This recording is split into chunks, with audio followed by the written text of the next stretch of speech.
CrPC 125 जो भरण पोषण है जो पत्नी को दिया जाता है उसको खारिज कैसे कराया जाए। क्या आप लोग भी मेंटेनेंस से पीड़ित हैं? क्या आपके विरुद्ध में कोई मेंटेनेंस का आदेश पारित किया गया है? कमेंट करके ज़रूर बताएं। और ये जो मैं अब आज बताने वाला हूँ ना, वो आपको कोई नहीं बताएगा। मैं गारंटी से कहता हूँ कोई नहीं बताएगा, क्योंकि लोगों ने ये मानसिकता दिमाग में डाल रखी है कि सीआरपीसी 125 का जो मेंटेनेंस है जो पत्नी को दिया जाता है वो कभी खारिज नहीं हो सकता। तो उसके लिए मैंने कुछ चीज़ें ढूंढी हैं जिसका आप उपयोग कर सकते हैं। इस वीडियो को अंत तक जरूर देखें, ये आपके लिए बहुत फायदेमंद है।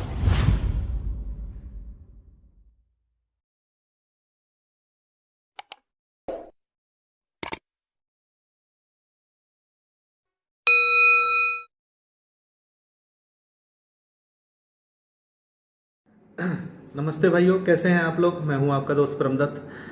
आज हम बात करेंगे कि मेंटेनेंस सीआरपीसी 125 जो भरण पोषण है जो पत्नी को दिया जाता है उसको खारिज कैसे कराया जाए। क्या आप लोग भी मेंटेनेंस से पीड़ित हैं? क्या आपके विरुद्ध में कोई मेंटेनेंस का आदेश पारित किया गया है? कमेंट करके ज़रूर बताएं। और ये जो मैं अब आज बताने वाला हूँ ना, वो आपको कोई नहीं बताएगा। मैं गारंटी से कहता हूँ कोई नहीं बताएगा, क्योंकि लोगों ने ये मानसिकता दिमाग में डाल रखी है कि सीआरपीसी 125 का जो मेंटेनेंस है जो पत्नी को दिया जाता है वो कभी खारिज नहीं हो सकता। तो उसके लिए मैंने कुछ चीज़ें ढूंढी हैं जिसका आप उपयोग कर सकते हैं। इस वीडियो को अंत तक जरूर देखें, ये आपके लिए बहुत फायदेमंद होगा और ऐसी चीज़ आपको कोई भी नहीं बताएगा। अगर आप लोग हमारे चैनल पर नए हैं तो चैनल को सब्सक्राइब करें, शेयर करें, और आप लोगों का सपोर्ट बहुत ज़रूरी है। जब तक आप लोग सपोर्ट नहीं करेंगे तब तक हम आप लोगों तक अपनी ये जानकारियाँ जो हैं वो साझा करने में सक्षम नहीं हो पाएंगे। इसलिए बहुत ज़रूरी है कि अगर आप लोगों के खिलाफ में कोई फर्जी मुकदमा लगाया गया है और फर्जी मुकदमा लगा के अगर आपसे मेंटेनेंस मांगा गया है, आपके परिवार में कोई छल कपट करके अगर आदेश कराया गया है, उस आदेश को खारिज कराया जा सकता है और मजिस्ट्रेट की मजबूरी बन जाएगी कि उस आदेश को खारिज करें। ये कैसे करना है? आमतौर पर आपने देखा होगा कि जो महिला है वो 125 सीआरपीसी का परिवाद दाखिल करती है और कोर्ट 3 चीज़ों पे डिसाइड कर देती है कि वो आपकी पत्नी है या नहीं, भरण पोषण पाने के लिए सक्षम है या नहीं, भरण पोषण करने में सक्षम है या नहीं। इन 3 चीज़ों पे वो मेंटेनेंस का ऑर्डर पास कर देते हैं। आप चाहे कितने भी एविडेंस दे देना, कोई मतलब नहीं निकलता। साफ तरीके से जो कानून का वायलेशन किया जाता है, जो कि 125 में कहा गया कि अगर महिला अपनी मर्जी से अगर डिजर्शन कर रही है तो मेंटेनेंस नहीं देना पड़ेगा, हाईली क्वालिफाइड है तो मेंटेनेंस नहीं देना पड़ेगा। इन सारे तर्कों को लेके नीचे से लेके ऊपर तक की अदालतें हैं, ऑनरेबल सुप्रीम कोर्ट तक की अदालतें हैं, कभी हाँ कहती हैं, कभी ना कहती हैं, कभी हाँ कहती हैं, कभी ना कहती हैं।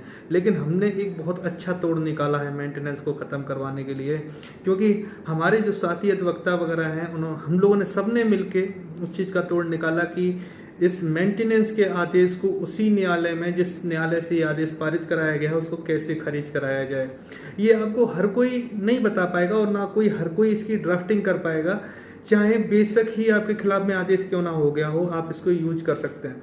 जैसा कि मैंने कल अपने वीडियो में बताया था कि जो 125 की जो कार्रवाई होती है वो सिविल प्रोसीजर पे होती है और इसमें हम सीपीसी को लागू कर सकते हैं। और फैमिली कोर्ट एक्ट 1984 की जो धारा है जो है 14, उसमें कहा गया है कि इंडियन एविडेंस एक्ट जो है उसको लागू किया जाएगा। लेकिन यहाँ पे क्या होता है कि कुछ देखा ही नहीं जाता, सिर्फ इतना देखा जाता है कि हाँ आपकी पत्नी है। अगर आप लोग अगर पीड़ित हैं, अगर आपके खिलाफ में कोई आदेश हुआ है, मैकेनिकल वे में कोई आदेश हुआ है, कोई आदेश फर्जी तरीके से लिया गया है, झूठे तथ्य अगर दिए गए हैं, तो उनके संबंध में मैंने ऑलरेडी वीडियो बना रखे हैं कि कैसे आपको पर्जरी की शिकायत करनी है, किस तरीके से आपको मूव करना है। लेकिन आज हम आपको बताने वाले हैं कि सिर्फ एक ऐसी धारा है जिसके अधीन चाहे आप 125(3) में आपत्ति दे दें या फिर आदेश को कैंसिलेशन के लिए लगाएं। यहाँ पर लोग बोलते हैं कि नहीं, जैसे ही मेंटेनेंस का आदेश हो गया वो बोलते हैं कि सीधे हाई कोर्ट चले जाओ, क्योंकि फैमिली कोर्ट है, स्पेशल कोर्ट है और उसकी डायरेक्ट जो अपीली है वो हाई कोर्ट है, उसको डबल बेंच ही सुनेगी।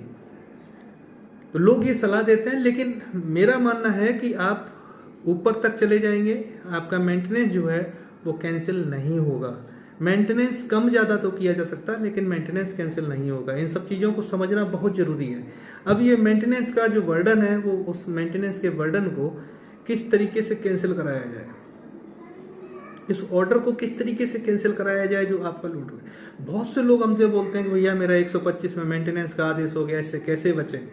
बहुत से लोग हमसे बोलते हैं कि भैया हमारी इतनी तनख्वाह नहीं है और उससे ज़्यादा मेंटेनेंस बंध गया है।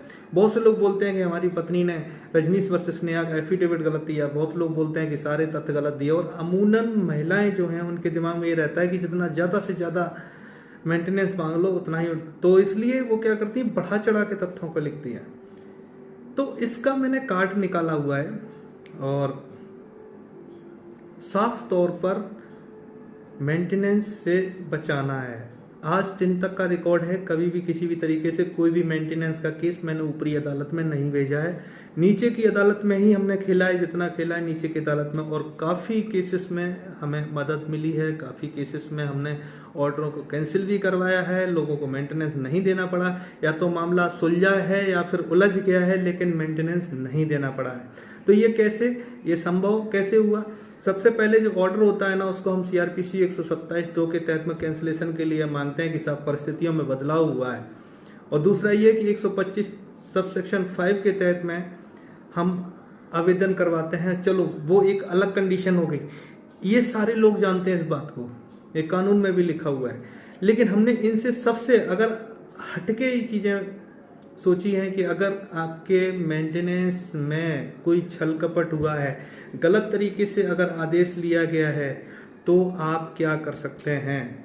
उसके लिए हमने देखा है कि इंडियन एविडेंस एक्ट जो 44 है, वो ये कहता है अगर किसी न्यायालय से अगर कोई डिक्री या कोई आदेश यदि पारित किया जाता है और वो आदेश यदि छल पूर्वक, कपट पूर्वक यदि प्राप्त किया जाता है, तो वही अदालत उसको खारिज करने के लिए बाध्य है। उसके लिए किसी अपील या रिवीजन की आवश्यकता नहीं है, क्योंकि ये रेस जुडिकेटा जो है उसके सिद्धांत को लागू नहीं करता है। रेस जुडिकेटा का जो सिद्धांत है वो ये कहता है कि अगर किसी वस्तु विशेष पे अगर किसी तरीके का कोई अंतिम आदेश हो गया और उसकी कोई अपील नहीं हो सकती है, तो वो उसी न्यायालय में या किसी अन्य न्यायालय में सुनवाई योग्य नहीं होगा।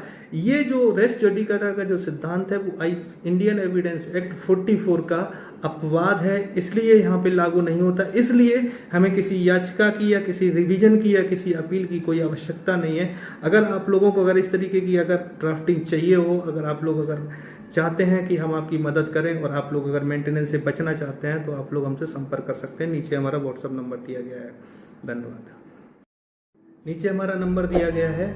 और दूसरी बात कि हमसे अगर आपको मिलना है तो आप टाइम लेकर हमसे आगरा में मिल सकते हैं। आपका मेंटेनेंस CRPC 125 का जो केस है उसके सारे डॉक्यूमेंट्स हम स्टडी करेंगे और आपके लिए आपको सही गाइडेंस देंगे।